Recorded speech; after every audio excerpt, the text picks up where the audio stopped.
Panama lake के पास एक छोटा सा गांव था। वहाँ आर्या नाम का एक नौजवान युवक रहता था। आर्या के माँ बाप छोटे होते ही स्वर्ग सिधार गए थे। वह अपने मामा मामी के पास रहता था। मामा मामी के भी कोई संतान नहीं थी, इसलिए वह आर्या को ही अपना सब कुछ मानते थे। इन दिनों आर्या की खेती बाड़ी अच्छी नहीं चल रही थी, तो अक्सर रात को लेक के पास चला जाया करता था और वहाँ घंटों बिताया करता था और अपनी मन की बातें किया करता था। कहते हैं आर्या जिस लेक के पास घूमा करता था वहाँ रात को परियां स्नान करने आया करती थी। एक रात आर्या जब लेक से वापस आने को हुआ तो उसे कुछ लड़कियों की हंसी की आवाजें सुनाई दी। आर्या आगे बढ़ा और झाड़ियों में छिपकर झील के तरफ झांकने लगा। उसने देखा किनारे पर रंग बिरंगे शाल रखे हुए हैं और बहुत सुंदर सुंदर परियां झील के पानी में खेल रही है। आर्य के मन में अचानक एक इच्छा जगी। उसने एक परी की शाल चुरा ली। थोड़ी देर के बाद झील के पानी से सभी परी बाहर आ जाती है और घर वापस जाने के लिए सभी परियां अपनी अपनी शाल ओढ़ती है। पर यह क्या, एक परी की शाल ही नहीं मिल रही। वह यहाँ वहाँ इधर उधर बहुत ढूंढती है पर उसकी शाल कहीं नहीं मिलती। तभी उनमें से एक परी आगे आकर कहती है, देखो, उजाला होने का समय हो चला है। अगर हम वक्त पर परी लोक नहीं पहुँची तो रानी परी चिंतित हो जाएंगी और हम सब तो दंडित करेंगी। सभी परी उस एक परी को धरती पर अकेला छोड़कर आकाश में उड़ जाती है।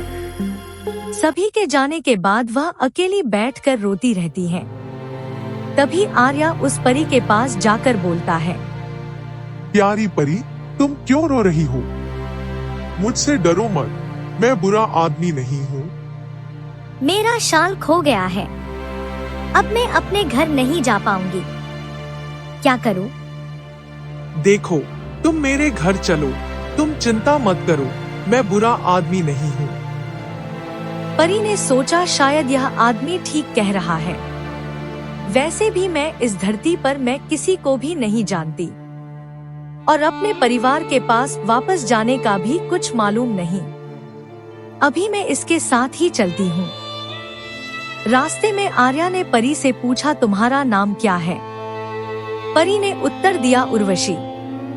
आर्या ने आगे कहा, देखो, तुम एक पारी हो और हम साधारण मनुष्य। तुम्हें यहाँ अपना रूप बदल कर रहना होगा। परी एक साधारण लड़की के रूप में आर्या और उसके मामा मामी के साथ रहने लगती है। परी के आने के बाद आर्या के खेतों की पैदावार दुगनी हो गई। उसके घर भंडार कभी खाली होने का नाम ही नहीं ले रहे थे। उन दोनों का समय हंसी खुशी से बीतने लगा। तभी आर्या के मामा मामी को एहसास हुआ कि इन दोनों की शादी कर देनी चाहिए। अब आर्या और उर्वशी को भी एक दूसरे पर एतबार हो चला था, इसलिए दोनों राजी हो गए थे। एक दिन परी खाना बनाने के लिए भंडार से चावल निकाल रही थी। तभी उसे चावल के बीच किसी कपड़े की झलक मिली। उसने उस कपड़े को बाहर निकाला तो वह चौंक पड़ी। अरे, ये तो मेरी शाल है। इसका मतलब है कि आर्या ने ही मेरी शाल चुराई थी। परी अपने घर को याद कर रोने लगती है। तभी आर्या पारी के हाथ में वह शाल देखकर समझ जाता है कि उर्वशी को सब कुछ पता चल गया है। आर्या ने उर्वशी को कहा, मैं मानता हूँ मैंने तुमसे सच्चाई छुपाई, पर मैं तुम्हें खोना नहीं चाहता। परी चुपचाप वह शाल ओढ़ती है और उड़ने को होती है। मुझे माफ कर दो, मैंने तुम्हारा दिल दुखाया है। लेकिन परी उड़ना शुरू कर देती है। पर यह क्या? आर्या परी का हाथ पकड़ लेता है और आर्या भी पारी के साथ ऊंचा उड़ने लगता है। आर्या, मुझे जाने दो। परी लोक में किसी मानव का प्रवेश वर्जित है। लेकिन अब तक दोनों बहुत ऊंचा आ चुके थे। अब परी लोक आ गया।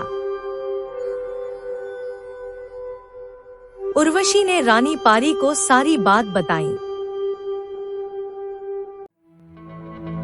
रानी परी ने आर्या से कहा कि सच्चाई छुपाने की सजा तुम्हें मिलेगी ही। लेकिन इसके बावजूद तुम एक अच्छे इंसान हो और तुमने उर्वशी के साथ कभी कोई दुर्व्यवहार नहीं किया, तो तुम्हें एक परीक्षा देनी होगी। आर्या मरता क्या न करता। तुम्हें सलोनी परी को दैत्य के कैद से आजाद करना होगा, जिसने धोखे से उसे बंदी बना लिया है। लेकिन तुम्हें वहाँ अकेले ही जाना होगा। अगले दिन परी लोक का मोर आर्या को लेकर उड़ चला और एक गांव की पहाड़ी के पास उतार दिया। आर्या, इसके आगे तुम्हें अकेले ही जाना होगा। आर्या आगे बढ़ता है। रास्ते में वह एक साधु के पास रुकता है और सारी बात बता देता है। उसने देखा कि वहाँ एक खुशबूदार फूलों का पेड़ है। उसकी खुशबू किसी को भी गहरी नींद में सुला देती है। आर्या ने जल्दी से कुछ फूलों को अपने झोले में डाला। चलते समय साधु ने आर्या को एक चमकदार मोती दिया और कहा कि यह तुम्हारी रक्षा करेगा। आर्या कई मीलों का सफर तय कर दैत्य महल पहुंचता है। महाराज, मैंने आपका बहुत गुणगान सुना है। मैं एक व्यापारी हूँ। मेरे पास एक बेशकीमती मोती है, जिसकी अद्भुत किरणें आपकी शत्रु से रक्षा करेंगी। लेकिन उसको पूर्णिमा की रात को ही पहना जा सकता है, और पूर्णिमा की रात को अभी 2 दिन बाकी है। तब तक अगर यहाँ रुकने की इजाजत दे दे तो अच्छा होगा। देखो, तुम इतना साहस करके यहाँ आए हो, धोखा देने का अंजाम भी मालूम ही होगा। जी महाराज, आप निश्चिंत रहिए। अब आर्या के पास केवल 2 दिन का वक्त था सलोनी पारी को ढूंढने को। आर्या रात को फूलों की खुशबू से पहरेदारों को गहरी नींद सुला देता और परी को खोजता। आर्या ने आखिर परी को ढूंढ निकाला। वह एक तहखाने में कैद थी। पूर्णिमा की रात आ गई। रात से कुछ देर पहले आर्या ने सभी पहरेदारों को फूलों की मदद से गहरी नींद में सुला दिया और परी को अपने कमरे में ले आया। अब वह बेशकीमती मोती दैत्य को देना था। अब आर्या जैसे ही दैत्य को मोती देने के लिए आगे बढ़ा, तभी मोती में से अद्भुत किरणें निकली और दैत्य की आंखें चौंधिया गई। तभी आर्या ने जल्दी से फूल की खुशबू से दैत्य को सुला दिया। तभी परी ने बताया कि अगर दैत्य की अंगूठी निकालकर उस नदी में गिरा दे तो दैत्य की शक्तियाँ खत्म हो जाएंगी और कभी हमें ढूंढ नहीं पाएगा। आर्य ने ऐसे ही किया और उसके बाद दोनों परी लोक की ओर उड़ चले। रानी परी बहुत खुश थी।